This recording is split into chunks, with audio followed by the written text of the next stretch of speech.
This is the AM News. Let's get into the details. The ECG is coughing up several thousands of dollars as the company begins emergency maintenance to restore power to affected communities. These activities of the suspected criminals are causing power outages in some communities in the Ashanti region. Oheming Tewia has more. The miscreants are targeting bolts and nuts, holding the base of high-tension towers belonging to the Electricity Company of Ghana. In one of such operations, thieves caused 8 about 12 kilometers to fall, leading to power outages. The power company has had to ration power supply to affected areas, which included Kumawu, Bekwai, Mansonkwanta and Ejiso. Here is General Manager, Ashanti Substation Division, Engineer Peter Kofi-Fletcher, who first spoke about the severity of the vandalism. We have our tower line, which feeds areas like Echankrum, Ejiso environs, Sefidiase and its environs, Kumewu and its environs in Aguna. We came this morning to see that the towers holding the lines have fallen. 8 of them have fallen on the ground. And last night, this happened. In fact, it happened last night during the rainfall. And we came to site and realized that the cause of them falling were as a result of some bolt and nuts being removed, some members which have been removed from the base up to a level of about 3 meters from the base have been removed. And these are structures that were intentionally built. Every component is necessary in the construction. So if you remove the bolt and nut and the members, you compromise the integrity. So yesterday during the heavy windstorm, our line tripped. We tried again and it didn't hold. So this morning, as we're hunting for the cause of the outage, we came and realized that 8 of our towers are on the ground. And the cause is basically some parts have been removed from the base, basically the bolt and nuts and the members. And this affected power supply. The situation is not only a dent on the operations of ECG, but also a financial constraint on the strained resources. The ECG will spend at least $1.2 billion on maintenance works alone. Engineer Kofi-Fletcher again. The cost alone, we're envisaging not less than $1 million in the construction. The time for the construction alone, we may go almost about a month. This is just even one of the many vandalism around. Of our transformers, which are even in circuit on the poles, have been toppled to the ground to even steal some part of it. Our RMUs, we go around, our RMUs are even being exposed. Some parts of the equipment, the one that are mounted at the ground, are being exposed. People are just picking some petty part of it. But you see, the petty part of it that you pick, that doesn't fetch you much. The whole equipment is damaged. So we just entreat the public that if you see anybody around this equipment suspiciously, kindly report. Our number is 0302 611 611. So what does this mean to customers in affected areas? We are assuring our customers that though it is a blow to us, customers, the impact on customers may not be felt that much because we are reconfiguring the network to put everybody on supply. Meanwhile, officials of ECG have lodged a complaint with the Ghana Police Service while working around the clock to fully restore power in affected areas. From Kumasi, for JoyNews, JoyNews reporting. Classroom blocks at Manle Dada and African Unity Basic School in the Dade Kotopong municipality are still in ruins 10 months after its roofing was ripped off by rainstorm. Pupils say they are unable to undertake specialized subjects like computing and practicals because of the facility is no longer fit for such a purpose. In spite of the promise by the Dade Kotopong Municipal Assembly to fix the situation within 3 months, it appears this promise is becoming a pipe dream. JoyNews' Ramat Bashir visited the place and has filed this report. It's been almost 10 months with no roof over a 13-unit classroom block at the Africa Unity Basic School and Manle Dada Basic School in the Dade Kotopong Municipal Assembly. The roofs were completely destroyed following a downpour in May 2023. The pupils now compete for space with the hot scorching rays from the sun. But as the rainy season beckons, the fate of over 500 pupils now hang in a balance. The grim reality of having to stay home while the rain setting lingers on their minds. Naana Agyemang is the head girls prefect of Manle Dada Basic School. She says the situation has begun taking a toll on the academic work of her colleagues. And the academic works of the students now is coming down because when sometimes it rains, it leaks inside the room, yes. And we don't get time to learn too. Because if it's raining, we all pack ourselves and sit one side. Both Manle Dada and African Unity are sitting in the same classroom and different teachers. So maybe if Manle Dada is having a lesson and African Unity too is having a lesson, the teachers became confused. The regular classroom stream has been collapsed into one unit. Aside from the congestion they're currently dealing with, they are unable to pay attention while lessons are underway. It's become a reason why some pupils are absenting themselves from school. If it is raining too, all the students must pack themselves at one side before we be comfortable. And or even the class we are, it's because of the rain. We can't even learn well. And even the sun is scorching too much. We can't even stay in the class. It's scorching on us too much. We are not feeling comfortable because whilst the teacher, the Manle Dada school teacher is coming to teach, and whilst our teacher too is coming to teach, it will be confused. Okay, for me, I'm striving to learn very hard because when it rains, we cannot concentrate on what the teacher is teaching on. So we all have to go to another class to purchase the small so that we can, when the rain stops, we can come and then learn. I feel sad because when the rain falls, it destroys our books that we use to learn. So we don't get enough books so that we can learn with it. For the head teachers of these institutions, cost sharing of classrooms, libraries and restrooms are a major nightmare they have had to contend with on a daily basis. A timetable for two schools merged into one when it shouldn't be the case. We're having congestion in the classroom because two schools coming together as one was problematic. Furniture was also another. How to draw a timetable for the various teachers to go to class to teach, the two head teachers managing our resources very well was a bit challenging. The situation is unbearable, it's uncomfortable, it's unpleasant. It retards teaching and learning. Instead of progressing, you see them retrogressing. Or sometimes getting information from different teachers becomes very difficult. The Municipal Director of Education at LADMA, Habiba Kotoma, is blaming the slow pace of work on resource constraints. She is confident with the intervention of stakeholders and some companies that situation will soon be resolved. The fact that the cost is so much, the first company that came on board was not able to complete it last year for us. Then we have a current company in place that came forward willingly and asked if they could support any of our schools in distress.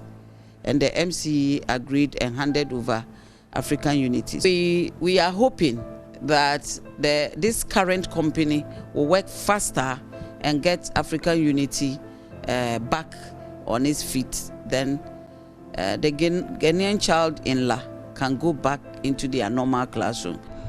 Curious to find out the cause of the delay, JoyNews visited the head of works for LADMA, Engineer Ben Debra. He stated that the budget for the project is yet to be disbursed, but was hopeful that work will be completed in 3 months when funds are allocated. Beginning of the year, we prepare our budget. and we implement our budget based on what has been put in a gift miss. When we say gift miss, you understand. So every payment that is not in the gift miss, it will not be on it. So this year is the implementation year. Come in 3 months' time, you see the final stages of the work.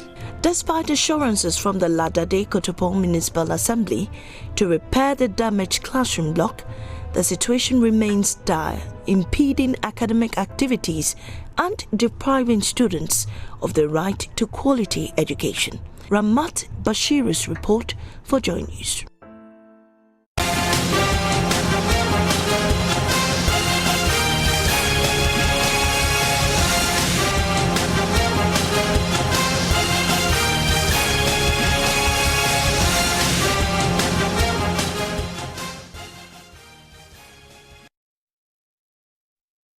And now from our elections headquarters, women's group affiliated to the National Democratic Congress, calling themselves John and Jane Powerful Group, says the nomination of Professor Naana Agyemang as the running mate of the NDC is a demonstration of dedication to diversity and inclusivity, adding that the historic action marks a critical turning point in Ghanaian politics, empowering women and inspiring hope for a brighter future. At a press conference, the group praised Professor Naana Agyemang's nomination as the running mate for the 2024 general elections, saying it would be a great inspiration for women hoping to hold leadership roles in higher offices. JoyNews Upper West Regional Correspondent Rafiq Salam reports from Wa. The focus of the press conference of the National Democratic Congress NDC affiliated women group, calling themselves John and Jane Powerful Women Group, was on the historic nomination of Professor Naana Agyemang as the running mate for the 2024 general election. The conference aimed to highlight the significance of the nomination and rally support for her.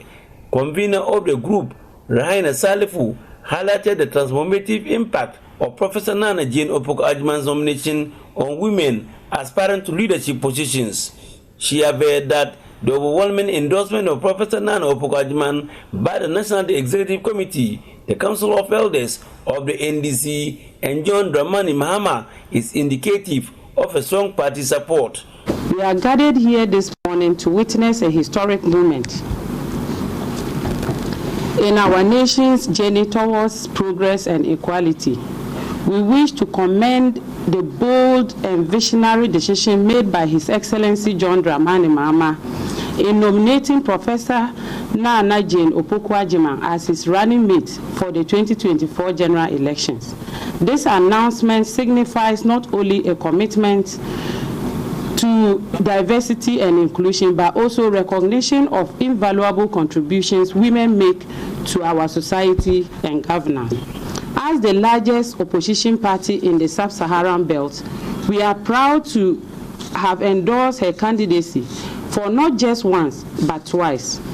This groundbreaking decision did not only set as a precedent, but also serves as a powerful motivator for women aspiring to leadership positions in higher offices. Let us continue to champion diversity, inclusivity, and progress in our political landscape. The women's group outlines Professor Akufo-Addo's track record as the former Minister of Education from February 2013 to December 2016. She upgraded all the colleges of education into tertiary institutions. She also converted all polytechnics into tertiary universities. She introduced a progressively free SHS, which targeted about almost 500,000 poor and vulnerable students. She also introduced the Students' Loan Plus to cater for the students who gain admission but face financial handicap in raising initial time-bomb registration fees. Would you vote for me if I promised you the sea? Well, the leader and founder of the New Force movement, Nana Kwame alias Cheddar, is promising to cure the Ashanti region's misfortune of not having the privilege to host the big old ocean. According to him, a massive vote for him on December 7 will see his administration sending the sea to the region to ease the burden of hauling goods to and from the region. Stanley Ni Blewu filed this following report. It's that time of the year again when politicians awash the country with campaign promises. Leaders of the political parties like the elephant, the umbrella, and the butterfly are already in the lead, flooding electorates with a mental view of what they think heaven is, hoping to secure their vote in the upcoming December polls. It's however safe to say now, Naana Agyemang, aka the Mask, aka Cheddar, has joined the fray and has in fact overtaken them all. Should he pass the Electoral Commission's political parties registration criteria and after manage to secure 50% plus one of the total valid votes cast on December 7th, 2024, the sea, the ocean, will be extended to the landlocked Ashanti region. I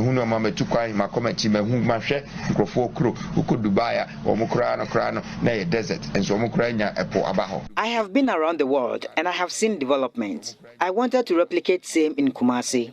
Dubai used to be a desert, but now they can boast of a sea. I would also want to dredge to have the sea in Kumasi, so ships can easily transport goods to the region to enhance business fortunes.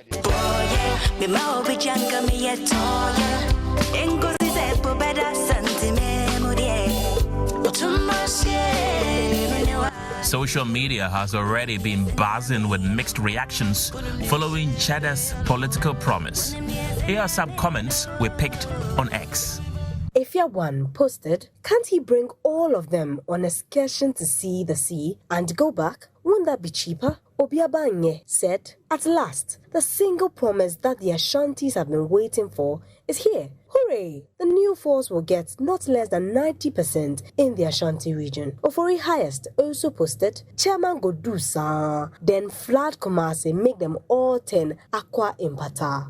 Some residents of the Ashanti region have been reacting. It's literally absurd. It can't happen. I'm not talking about it being an impossibility, but then let's be honest and let's be realistic. How can you dredge a sea from Accra to Kumasi? It's not possible. I think it's outrageous because, saying that you're bringing a sea to Kumasi is out of the ordinary. If you are going to say that you are bringing a sea because of transportation, then you are very, very wrong. Maybe he's just using it as a means of trying to get the attention of some people. But then, to me, this idea of bringing a sea to Kumasi is not feasible. It's literally impossible, Charlie, because how can you move sea from where? Accra to Kumasi? What if you're talking with Kumasi? Why are you coming to put the sea in Kumasi? You get it? So it's literally impossible. Are you going to dig in gutters, tunnels, or how are you going to do it? It's not possible. Well, if you live in the Ashanti region and your wildest wish is to have the sea on your land or live along the coast, then the masked man, the Cheddar, Naana Agyemang, is your preferred candidate. Make your vote count.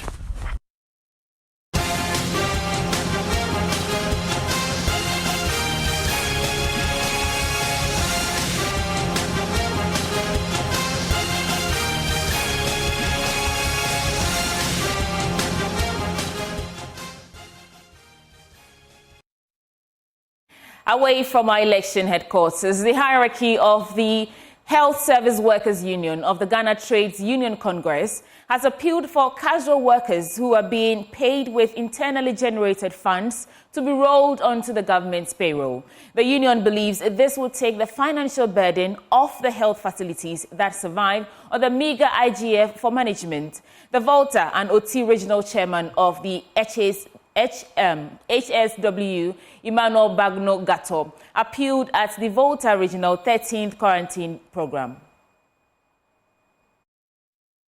The membership of the Health Service Workers Union of the Ghana Trades Union Congress is alarmed by the recent happenings concerning the employment of casual workers in the health sector. The union questions why the government has failed to enroll casual workers paid with internally generated funds onto the government payroll, but employs fresh hands in the sector. The Volta and Oti Regional Chairman of HSWU, Emmanuel Bagno Gato, raised concerns about the development at the Volta and Oti Regional 13th Quadrennial Congress in Ho. This category of workers, mechanized and sent to the facilities to work.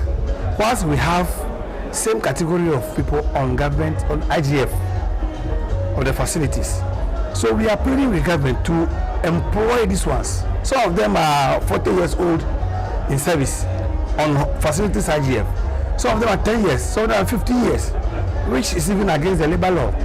So government should do well to create opportunities for this staff, or this category of staff, so that they are also enrolled onto the payroll. The General Secretary of HSWU, Franklin Owusu-Ansah, called for the urgent implementation of a directive by the Director General of Health Services on salaries of casual workers. There was a circular from Director General that IGF staff should be paid the same as mechanized staff, but we have not realized this at the facilities. Kindly take this to Regional Director that yes, we know he's our father. He has ears for us, and he knows that we have the strength and power to support him to achieve the dreams of the region in terms of health. Volta regional officers were elected to lead affairs of the union for the next 4 years. Fred Kwame Asari, JoyNews, Ho. That was the 13th Quadrennial Congress in the Volta region. Now, moving on, renowned media personality and host of Standpoint, Ohiniere Giftianti, has urged young women to brighten their corner, citing her own journey from a floor manager to a television anchor. Speaking at the Hair Story Summit in Wa, Upper West region, to mark International Women's Day, Ohiniere Giftianti emphasized the importance of perseverance in the face of criticism. JoyNews Upper West regional correspondent Rafik Salam reports from Wa. The summit held at the SDDU campus in Wa and the team counter in accelerating gender equality through economic empowerment brought together participants from various political parties, women's groups, and students from different schools. The event is part of Feed Ghana's annual Hair Story campaign aimed at highlighting the stories of women in diverse professional fields and promoting mentorship and advocacy for young women and girls. Executive Director of Teen Talk, Osman Linat, welcomed participants to the summit, setting the stage for discussion on gender equality and women's empowerment. International Women's Day is not just a day, it is a movement to recognize the resilience, strength, and unwavering determination of women from all walks of life. It is not just a continuous celebration of successes, but also to acknowledge the challenges we continue to face in our pursuit of equality and justice. In a keynote speech, Chief Executive Officer of a Direct Impact, Noam Falong, highlighted the ongoing challenges faced by women in education, health, and economic empowerment. While there have been strides in areas such as education and healthcare, economic empowerment still remains a very difficult frontier for women in the journey towards gender equality. Very often, women are disproportionately affected by poverty. We know that in our locality, poverty is rife. There's so much difficulty, so much suffering, low incomes. But when you look at women, we bear it even harder than the men. Renowned media personality and host of The Standpoint, Ohiniere Giftianti, shared an inspiring journey, encouraging young women to pursue their dreams despite obstacles. I didn't set out to be a journalist. I didn't want to be a journalist. But I found myself in that space.